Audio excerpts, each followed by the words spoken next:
পিতা, আমাদের বাবা। শয়তানকে বলা হয়েছে যে তুমি তো আগুনের তৈরি, তুমি আদমকে সেজদা করো। তখন শয়তান বলল, না, আমি আগুন হয়ে কিভাবে মাটিকে সেজদা করি। শয়তানের মধ্যে একটা একটা তার মধ্যে একটা অহংকারী চলে আসছে। অহংকারের কারণে আমার আল্লাহ কি করলেন, শয়তানকে তার সমস্ত আমলগুলা আল্লাহ তাআলা নিষ্পত্তি করে দিয়েছে, বরবাদ করে দিয়েছে। শয়তান বলছে, আল্লাহ আমার সব আমল তো আপনি বরবাদ করে দিয়েছেন, তিনটা জিনিস আমাকে দিবেন। তখন আল্লাহ বলছেন, বলো তোমার কি তিনটা। বলছে, আমি আদম সন্তানকে যেন ধোঁকা দিতে পারি, আদম সন্তানকে যেন ধোঁকা দিতে পারি। আল্লাহ বলছেন, যাও, তোমার ফরিয়াদ আমি কবুল করেছি। তারপরে বলছে, আমি আদম সন্তানকে যেন মৃত্যু কিয়ামত পর্যন্ত আমি আদম সন্তানের ধোঁকা দিতে পারি। আল্লাহ বলছেন, যাও, দিয়েছি। বলছে যে আমি এমন ভাবে ধোঁকা দিতে চাই যেন আদম সন্তান আমাকে দেখতে না পায়। যদি আদম সন্তান আমাকে দেখতে পায়, আমাকে তো বকা দেবে, মারবে। সেই জন্য আল্লাহ বলছেন, যাও, তোমাকে এই ক্ষমতা দিয়েছি। এই জন্য দেখবেন ভালো মানুষের মধ্যে ঝরগা বিভেদ লাগাই দেয়, ঠিক কিনা? শয়তান কি আমরা দেখি না? শয়তান মানুষের রগে রগে, শিরায় শিরায় মানুষের রূপ ধারণ করে শয়তান দেখবেন বিভিন্ন জায়গা, বিভিন্ন খানে শয়তান ঝামেলা পাকাই দেয়। এটা হচ্ছে শয়তানের কাজ, ঠিক কিনা? ভালো কাজ দেখবেন কখনো ভালো কাজের মধ্যে শয়তান থাকে না, সমস্ত খারাপ কাজের মধ্যে শয়তান থাকে, ঠিক কিনা? যাই হোক, সময় সংকীর্ণ বাবারে আমার, আমিও আপনাদের মতো আপনাদের সন্তান। আপনারা যদি গভীর মনোযোগে আমার একটু আলোচনা শুনেন, আমি ইনশাল্লাহ করতে ভালো লাগবে। আপনারা যদি আমাকে সাপোর্ট দেন, আমার সঙ্গে থাকেন, আমার সাথে যদি আপনারা আওয়াজ করেন, তাহলে আল্লাহ পাক আমাকে এই মাহফিল থেকে এমনও দেখা যায়, আল্লাহ যদি বরকত দান করে, এই মাহফিল থেকে আমি আরো অনেক বড় বক্তা হইতে পারবো, ঠিক কিনা? তাই আজকে ছোট ছোট করে, বিন্দু বিন্দু করে, পই পই করে আপনাকে বড় হতে হবে। ধরি কোনো আপনি বাবা বাবা আমরা বলতে পারছি, আস্তে আস্তে করে হাঁটা শিখেছি, আস্তে আস্তে করে বাবা বাবা শিখেছি, আস্তে আস্তে করে একটু একটু করে পড়ালেখা শিখছি, তাই না? তাই আমরা শিখতে হবে একটু একটু করে, ঠিক কিনা? আমাদের আমলটাও এরকম একটু একটু করে আমাদের আমলটাকে বাড়াইতে হবে।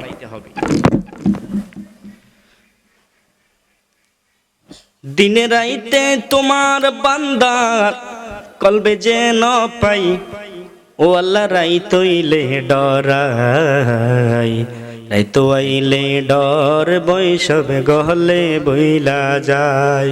ও আল্লাহ রাইত হইলে ডরাই, রাইত আইলে ডর বৈশবে গহলে বইলা যায়।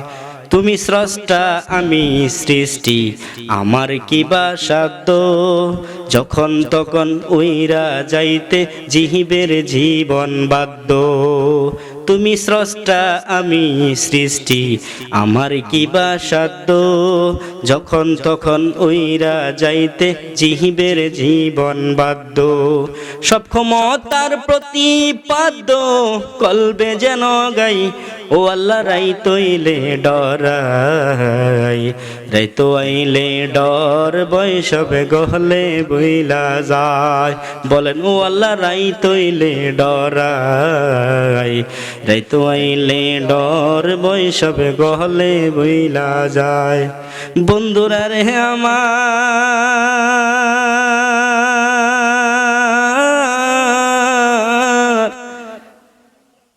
এই মাহফিল খানায় এত সুন্দর করে সাজাইলাম, এত সুন্দর মাহফিল প্রত্যেক দিন করা সম্ভব নয়। গেছে কালকে এই মাহফিলের মধ্যে, এই প্যান্ডেলের মধ্যে কত পোলাপাইন খেলাধুলা করেছে। আজকে আল্লাহর কোরআন পড়াতে, নবীর নাত পড়াতে এই কোরআনের বাগান হয়ে গেছে, বলে সুবহানাল্লাহ। বন্ধুরা রে আমার, গভীর মনোযোগ, সময় সংকীর্ণ, প্রত্যেক দিন এইভাবে মাহফিল করা যাবে না, প্যান্ডেল করা যাবে না, অনেক টাকার প্রয়োজন। এই জন্য বন্ধুরা আমার বলছি, আজকের সময়টাকে কাজে লাগাইতে হবে। আজকে দেখবেন কিছু মানুষ সমালোচনা করবে, আগামীকালকে কিছু মানুষ দেখবেন বলবে এ মাহফিল হয়েছে আমরা আনন্দ পেয়েছি, আমল করেছি। কিছু মানুষ দেখবেন আমল করার জন্য, কোরআন হাদিস থেকে কিছু নেওয়ার জন্য আসবে, কেউ সমালোচনা করার জন্য আসবে, কেউ কেনাকাটা করার জন্য আসবে, কেউ বাবারে আমার দেখার জন্য আসবে, ঠিক কিনা? কিন্তু না না না না, আমাদের সময় বেশি নাই। মিনহা খলাকনাকুম ওয়া ফিহা নুঈদুকুম ওয়া মিনহা নুখরিজুকুম তারাতান উখরা। আল্লাহু আকবার। আমার আল্লাহ তাআলা বলেন মিনহা খলাকনাকুম ওয়া ফিহা নুঈদুকুম, আমি তোমাদেরকে একেবারে দুর্বল করে বানাইলাম, আমি তোমাদেরকে নরম করে বানাইছি, কারণ আমি তোমাদেরকে মাটির মধ্যে নিয়ে যাব, মাটি দিয়ে সৃষ্টি করলাম, মাটির মধ্যে নিয়ে যাব। অমিনহা নুখরিজুকুম তারাতান উখরা, আমি তোমাদেরকে মাটি দিয়ে বানাইলাম, আবার মাটির মধ্যে নিয়ে যাব, আবার ওই মাটি থেকে তোমাদেরকে উত্তোলন করে হিসাব নিব, ঠিক কিনা? এই জন্য বন্ধুরা আমার গভীর মনোযোগ, এই পৃথিবীতে থাকার জায়গা নয়, এই পৃথিবীতে আমরা থাকবো না, এই পৃথিবী থেকে আমাদেরকে চলে যেতে হবে। কুল্লু নাফসিন যায়িকাতুল মউত, মৃত্যুর স্বাদ, মৃত্যুর সারা সকল প্রাণী প্রাণ করতে হবে, এই পৃথিবীতে কেউ থাকবো না। আমার আল্লাহ তাআলা মৃত্যুর কথাটা গোপন রেখেছে, ঠিক কিনা বলুন? মৃত্যুর কথা এই জন্য গোপন রেখেছে, যদি কোনো মানুষ জানতো আগামী দিন আমার মৃত্যু হবে, ওই মানুষটা 1 মাস নয় 1 বছর আগে খানা ছেড়ে দিত। ওই মানুষটা জানে না তার মৃত্যু কখন হবে, সেই জন্য বাবারে আমাদের কোনো চিন্তা নাই। যদি আমরা জানতাম আমাদের মৃত্যু 6 মাস বা 3 মাস বাকি রয়েছে, তাহলে দেখতেন মানুষের খাওয়া সবকিছু বন্ধ হয়ে যাইতো, ঠিক কিনা? এই জন্য বন্ধুরা আমার মৃত্যুর কথাটা আমার আল্লাহ তাআলা গোপন রেখেছে। বন্ধুরা আমার গভীর মনোযোগ, আমার নবী রাহমাতাল লিল আলামিনের মাহফিল, পবিত্র ঈদ মিলাদুন নবীর মাহফিল এত সুন্দর করে সাজাইলাম। আজকে এই মাহফিল থেকে কিছু নেওয়ার জন্য এসেছি, কিছু বলার জন্য এসেছি। যদি আল্লাহ কবুল করে এই মাহফিল থেকে আমরা শিক্ষা নিয়ে আমাদের পরকালের জন্য কিছু আমরা সামান নিতে পারবো, ঠিক কিনা বলুন? আমরা পরকালের জন্য কিছু সামান জোগাড় করতে হবে। সাহাবায়ে কেরামরা কিভাবে আমার নবীর সাথে চলতেন, নবীর আদর্শ মানতেন, আমার নবীর সাথে কিভাবে আমার নবীর সাথে তারা আদব সহকারে চলতেন, একটু আমরা জেনে নেই। আমার নবী রাহমাতাল লিল আলামিন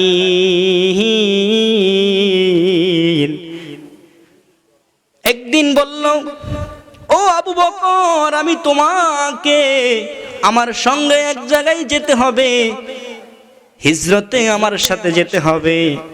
তখন আবু বকর বলল, ইয়া রাসূলুল্লাহ, ইয়া হাবিবাল্লাহ, আমি প্রস্তুত, কিন্তু আমার নবী বলে নাই কোন দিন যেতে হবে, ঠিক কিনা? আমার নবী বলে নাই। বর্তমানে কোনো মানুষ যদি কাউকে কথা দেয় আমার সাথে অমুক জায়গায় যেতে হবে, একদিন মনে থাকে, 2 দিন মনে থাকে, আর থাকে না। কিন্তু আবু বকরকে বলার সঙ্গে সঙ্গে আবু বকর বিছনার সাথে কোনো দিন আবু বকর ফিট লাগায় নাই। সুবহানাল্লাহ। আমার নবী বলেছে আমার সাথে যেতে হবে, তুমি কোন দিন সেটা বলে নাই, কোন টাইমে যাইতে হবে ওটাই বলে নাই। আবু বকরকে শুধু বলছে আমার সাথে যেতে হবে হিজরতে। বলার সাথে সাথে আবু বকর দরজার পাশে আবু বকর ফিট লাগাইয়া দাঁড়াইয়া ঘুমাইতেন। একদিন হঠাৎ করে 6 মাস পার হয়ে যাওয়ার পরে বলছে, লাব্বাইক সাদাকতা ইয়া আবু বকর। আমার নবী নিশিরাত্রের মধ্যে একদিন আবু বকরকে বলল, সাদাকতা ইয়া আবু বকর। আবু বকর বলছে, লাব্বাইক ইয়া রাসূলুল্লাহ। সুবহানাল্লাহ বলি। সঙ্গে সঙ্গে আবু বকর আমার নবীর ডাকে সাড়া দিলেন। সাড়া দেওয়ার পরে বন্ধুরা আমার, বাবারা আমার নবী খুশি হয়ে মুস্কি হেসে দিলেন। সুবহানাল্লাহ। আমার নবী বলে, আবু বকর, আমি নিশিরাত্রে তোমাকে ডাক দিয়েছি, তোমাকে তো বলি নাই কখন যাব। এক ডাকে তুমি কিভাবে আমার ডাকে সাড়া দিলে? তখন বন্ধুরে আমার আবু বকর বলছেন, নবী গো, আপনি যেই দিন আমাকে বলেছেন আপনার সঙ্গে যেতে হবে, ওই দিন থেকে আমি আর ঘুমাই নাই। আমি দাঁড়াইয়া দাঁড়াইয়া আপনার জন্য অপেক্ষা করেছি। সুবহানাল্লাহ। তখন আমার নবী আবু বকরকে এইভাবে দুই হাত জড়াইয়া দিলেন। দড়াইয়া দড়িয়া আবু বকরের কে আমার নবী এইভাবে আবু বকরকে জড়াইয়া ধরলেন। বলছে, আবু বকর রে, তুমি জান্নাতি, দুনিয়ার জমিনে তুমি জান্নাতি, তোমাকে আমি ঘোষণা দিলাম। আমি নবী বলে, আমি যখন মেরাজে গেছিলাম আবু বকর, আমি তোমার পায়ের আওয়াজ শুনেছি জান্নাতে। বলে সুবহানাল্লাহ। হযরত বেলালের আওয়াজ আমার নবী জান্নাতের মধ্যে শুনেছে, আবু বকরের আওয়াজও আমার নবী শুনেছে। কেমন সাহাবী ছিলেন, কেমন আমার নবীর খেজমত করতেন। বর্তমান দেখবেন শ্বশুর শাশুড়ির খেজমত করতে চায় না, এখনকার পুত্রবধূরা শ্বশুর শাশুড়ির খেজমত করতে চায় না, মা বাবার খেজমত করতে চায় না, বাবারা আমার স্বামীর খেজমত করতে চায় না।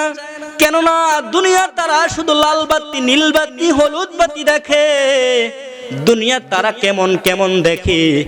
দুনিয়াতে বেশি দিন থাকা যাবে না, এই পৃথিবী থেকে আমরা চলে যেতে হবে। কবরের কথা চিন্তা করতে হবে, আমাদেরকে সামান জোগাইতে হবে। যাই হোক বন্ধুরা, আমার আবু বকরকে আমার নবী সঙ্গে করে নিলেন। হিজরতে যাওয়ার জন্য যখন প্রস্তুতি নিলেন, নেওয়ার পরে আমার নবীজি হেরে গোয়ার আমার নবীজির সাথে যখন এইভাবে একটু বিশ্রাম নেওয়ার জন্য বসেছিলেন, হেরে গোয়ার সাথে আমার নবীজি যখন একটু এইভাবে হেলান দিয়ে আমার নবীজি ঘুমের মধ্যে আমার নবী চলে গেলেন, তখন অনেক কাফের বেদিন আমার নবীকে মারার জন্য, আমার নবীকে আক্রমণ করার জন্য হেরে গোয়ার মধ্যে নবীকে বিশ্রাইতেছে পায় না। কিন্তু নবীজি লুকানোর জন্য হেরে গোয়ার মধ্যে যখন অবস্থান করলেন, অবস্থান করার পরে আবু বকর কি করলো, তার গায়ের জামা দিয়া টুকরা টুকরা করে ছিদ্রটা ভুঁজিয়ে দিয়েছে। বলে সুবহানাল্লাহ। ছিদ্র ভুঁজাইয়া দেওয়ার পরে একটা ছিদ্র শুধু থেকে গেছে। ওই ছিদ্রটা ভুঁজানোর জন্য পাও যখন দিয়ে দিলেন ছিদ্রের মধ্যে পাও দেয়া মাত্র একটা বিষাক্ত সাপ আবু বকরকে ধ্বংস করলো, আবু বকরকে কামড় দিল। সঙ্গে সঙ্গে আবু বকরের শরীরটা কালো বর্ণ হয়ে গেছে। আবু বকর তারপরও আওয়াজ করে নাই, কান্না করে নাই, কারণ নবী ঘুমাইছে। রাহমাতাল লিল আলামিন ঘুমাচ্ছে, নবীর ঘুম ডিস্টার্ব হয়ে যাবে, ওই জন্য আবু বকর চিৎকার করে কান্না করেন নাই। যেই সাপটা আবু বকরকে কামড় দিয়েছে, ওই সাপের নাম হচ্ছে হারেস। ওই সাপটা অনেক বছর আগে ওই গর্তের মধ্যে নবীর অপেক্ষায় ছিলেন। সুবহানাল্লাহ।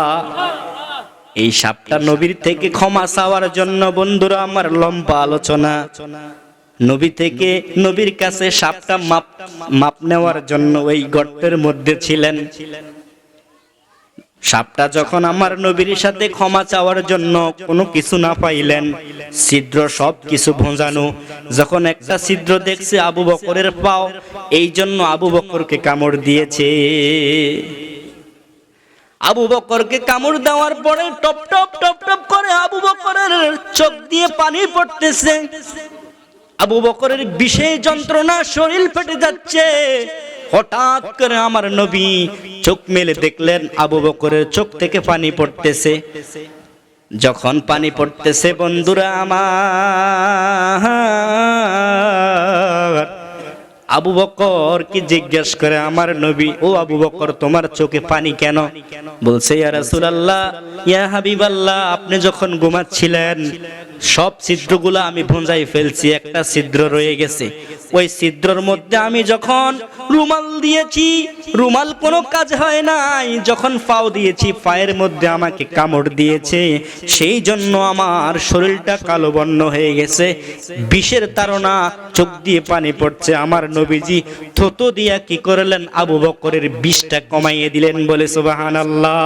আরে বিজ্ঞানীদের মহাগুরু আঙ্গ নবীজি, হেরকম গা দয়ালে নবী টোগাই হাই বানি। বিজ্ঞানীদের মহাগুরু আঙ্গ নবীজি, আবু বকর সিদ্দিকের হাফড়ে কামড়াইছে, আঙ্গ নবীর থুত দিয়া বালা হয়ে গেছে। আরে হেই যুগে কি রকেট মার্কেট হে গেছিল নি।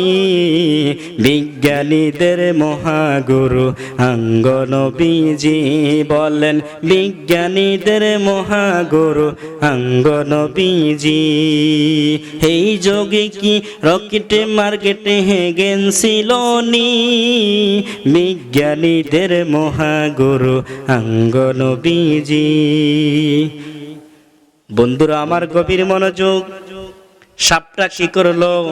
যখন কামড় দিয়েছে আমার নবীর থুতুর সঙ্গে আবু বকরের বিষটা কমে গেছে। আবু বকর সুস্থ। বলি সুবহানাল্লাহ।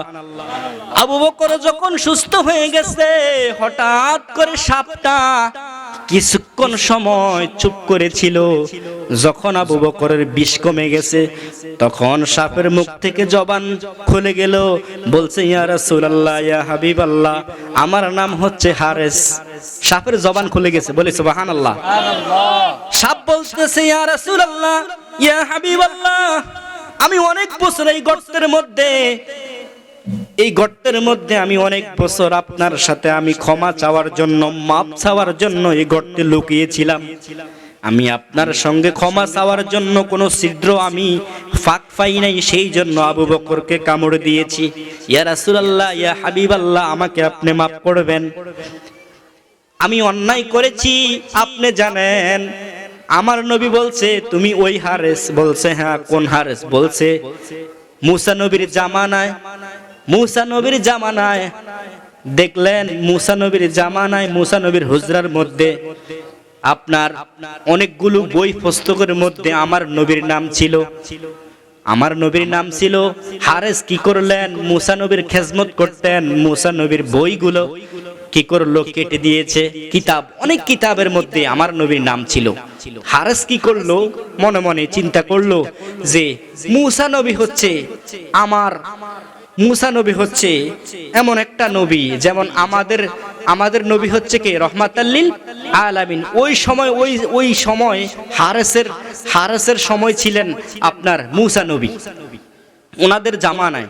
তখন মুসা নবী নাম মাত্র কয়েকবার, 7 বার। আর ওই কিতাবের মধ্যে আমার নবীর নাম চলে আসছে 70 বার। বলে সুবহানাল্লাহ।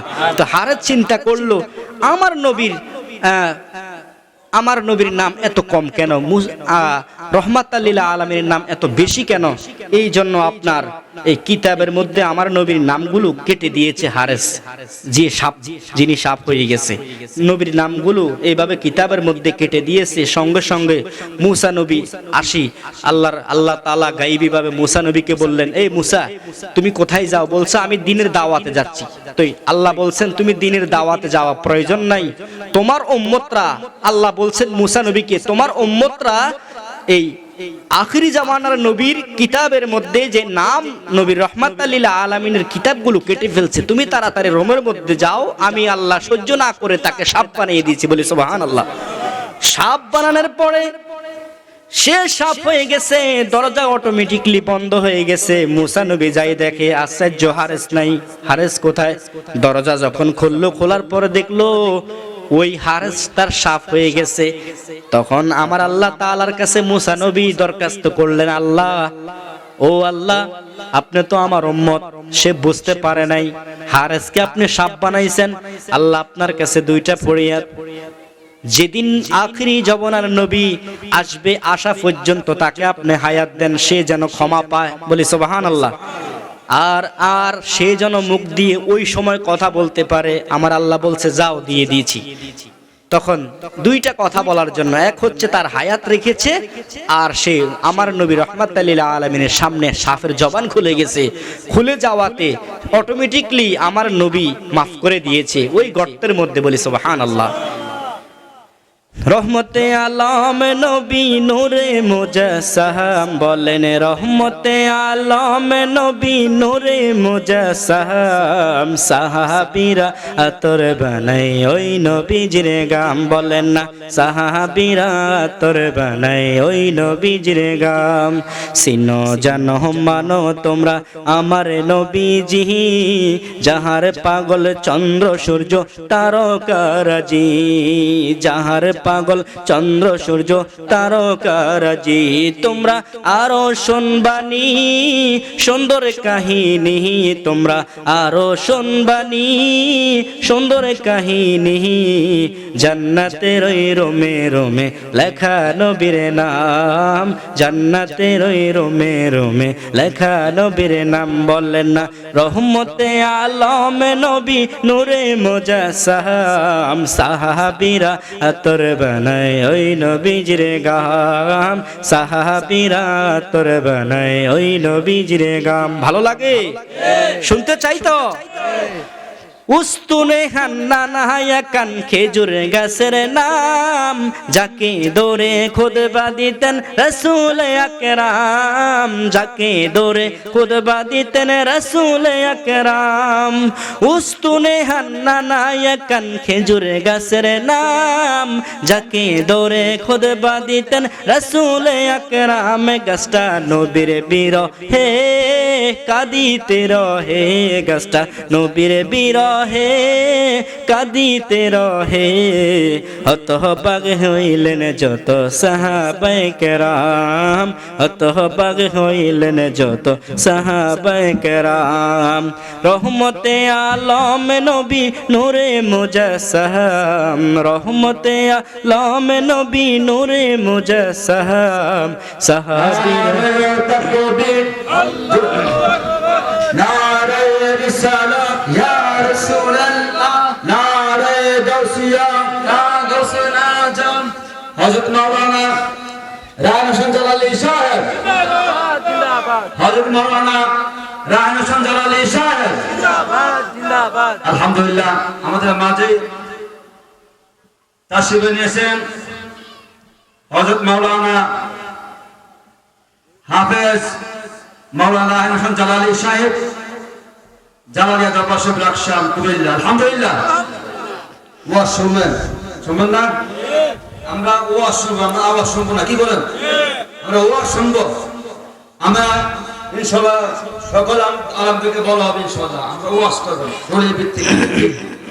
আমরা শোনা বলতে গান শুনতে চাই না, ঠিক না? কিস্তে গাইলে শুনতে চাই না। জি না, আমরা শুনবো কোরআন হাদিসে। আল্লাহ ঠিক কি বলেন? আলহামদুলিল্লাহ। তো যে আলেম দাওয়াত করছে আলহামদুলিল্লাহ, জ্ঞান করবো, আলোচনা ইনশাআল্লাহ শুনতে পারবো ইনশাআল্লাহ। বলেন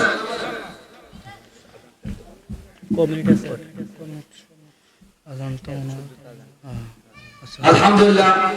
আমাদের দাওয়াতি মেহমান জনাব হযরত মাওলানা রায়হান হোসেন জালালী সাহেব, রায়হান হোসেন জালালী সাহেব আমাদের মাঝে তাশরীফ এনেছেন। আলহামদুলিল্লাহ। সকলে বলি আলহামদুলিল্লাহ। আরেকবার বলি আলহামদুলিল্লাহ।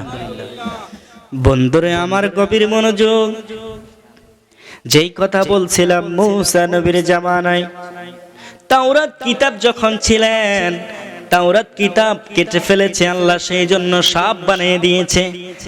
এখনো কিছু পাপী আমার নবীর উম্মত রয়েছে, যারা নবীর নাম শুনলে তারা কটূক্তি করে, ঠিক কিনা? আমার নবীর নাম শুনলে এখনো বর্তমানে বাংলাদেশের মধ্যে দেখা যায়, কোন কোন গ্রামের মধ্যে, কোন কোন অঞ্চলে, কোন কোন দেখা যায়, কোন কোন জায়গা, কোন কোন দেখা যায় মাহফিলে, বড় বড় স্টেজের মধ্যে তারা আমার নবীর বিরোধিতা করে। কি বলে বাবারে আমার, তারা বলে আমার নবীজি হাজার নাজের নয়, তারা বলে আমার নবী মাটির। কি বলে? আচ্ছা বলেন, আমার নবী কি মাটির হইতে পারে? এই জন্য আল্লাহ তাআলা বলছেন কদ জাআকুম মিনাল্লাহি নূর। আল্লাহু আকবার। আল্লাহ কোরআনের মধ্যে স্পষ্টভাবে বলে দিয়েছেন, কিন্তু বাতিলরা, ওহাবিরা, লাহামাজাবি, শিবিররা তারা দেখছে না, তারা দেখবে না কিয়ামত পর্যন্ত। কারণ আমার নবী জিন্দা এখনো মদিনা শুয়ে শুয়ে উম্মতের জন্য কাঁদছেন। কিছু কিছু আলেম বলছে জানাজার নামাজের পরে দোয়া করা বেদাত, ঠিক কি না? জানাজার নামাজের পরে যেই ব্যক্তি বলে দোয়া করা বেদাত, বলে তুমি দোয়া করার দরকার নাই। 40 জন মুসলমান যেই জায়গার মধ্যে থাকবে, একজন আল্লাহওয়ালা থাকে সেই জায়গায়, বলি সুবহানাল্লাহ। ওই 40 জনের মধ্যে একজন যখন আল্লাহর দরবারে হাত তুলবে, আল্লাহ ওই একজনের উসিলায়, আমার গভীর মনোযোগ, এই পৃথিবীতে আমরা থাকবো না, এই পৃথিবীতে আমরা থাকবো না, এই পৃথিবী থেকে আমাদেরকে চলে যেতে হবে। তবে আমরা নবীর সাথে বেয়াদবি করলে ওই যে হারেছে হাফ সাফ হয়ে গেছে, আমরা এমন বেয়াদবি করব না যাতে আমাদের ঈমানটা নষ্ট হয়ে যায়। দেখবেন বর্তমানে কিছু কিছু ভাই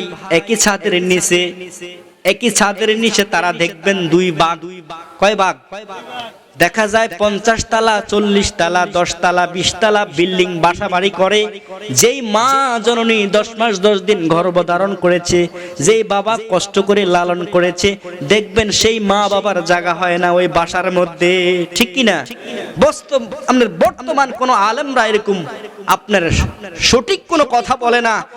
যেই সমস্ত কুলাঙ্গার মা বাবাকে তার বাসার মধ্যে রাখার তার জন্য জায়গা হয় না, সেই সমস্ত সন্তান আমাদের থাকার দরকার।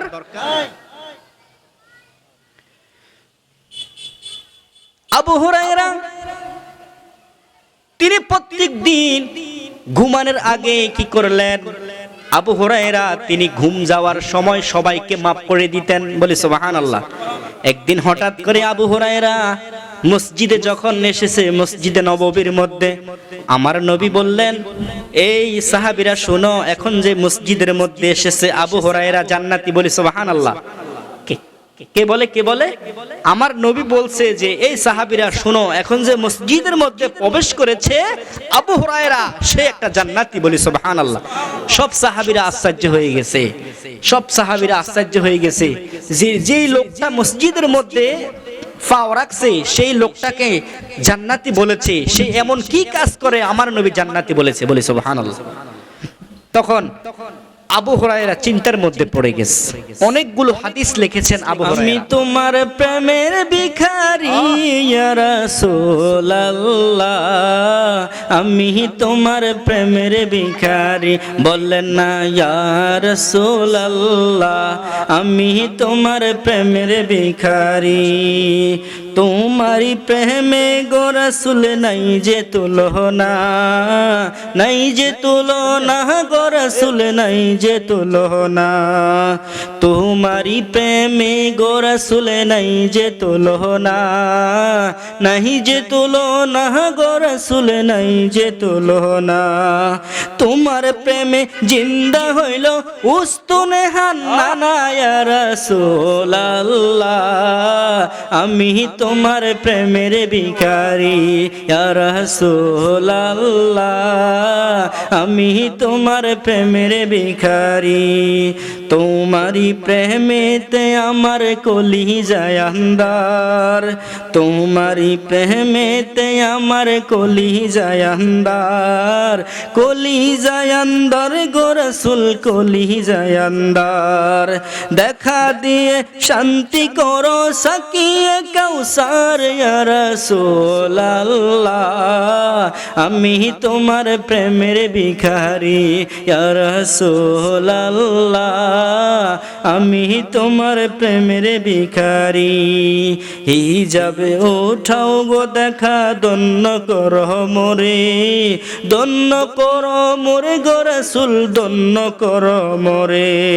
তোমার দিদার বিহনে পরাণ যে বাসে না ইয়া রাসূলুল্লাহ, আমি তোমার প্রেমের ভিখারি ইয়া রাসূলুল্লাহ, আমি তোমার প্রেমের ভিখারি। সকলে বলি আলহামদুলিল্লাহ। চিৎকার মেরে বলেন আলহামদুলিল্লাহ। যে আবু হুরায়রার কথা বলছিলাম, সময় সংকীর্ণ, কিছুক্ষণ পরে মাগরিবের আজান দিবে। 1 মিনিট সময় আছে। যাই হোক বাবারে আমার, যে আবু হুরায়রা তিনি সব সময় ঘুমানোর আগে সবাইকে মাফ করে দিয়েতেন। সেই জন্য আমার নবী বলছেন, আবু হুরায়রা শোনো, যে লোকটা মসজিদে প্রবেশ করেছে সেই লোকটা জান্নাতি। কেন জান্নাতি? সেই লোকটা ঘুমানোর আগে সবাইকে মাফ করে দিত, সেই জন্য তাকে আমার নবী জান্নাতি বলেছে। বলি সুবহানাল্লাহ। আবু হুরায়রা ওই লোকটার বাড়ির মধ্যে অবস্থান করেছে, 3 দিন থেকেছে। অনেক লম্বা ঘটনা। 3 দিন থেকে থাকার পরে আমরা যেভাবে খাবার খাই সেইভাবে খাবার খাইতো, যেভাবে নামাজ পড়ি ওই লোকটা সেইভাবে নামাজ পড়তো।